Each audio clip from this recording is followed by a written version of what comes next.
اعوذ باللہ من الشیطان الرجیم بسم اللہ الرحمن الرحیم۔ نماز چھوڑنے پر وعید۔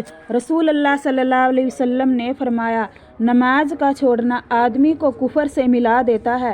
ایک دوسری حدیث میں آپ صلی اللہ علیہ وسلم نے فرمایا، ایمان اور کفر کے درمیان نماز چھوڑنے کا فرق ہے۔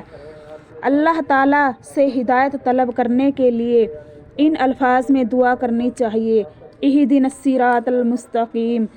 ترجمہ: اے اللہ ہمیں سیدھے راستے کی ہدایت فرما۔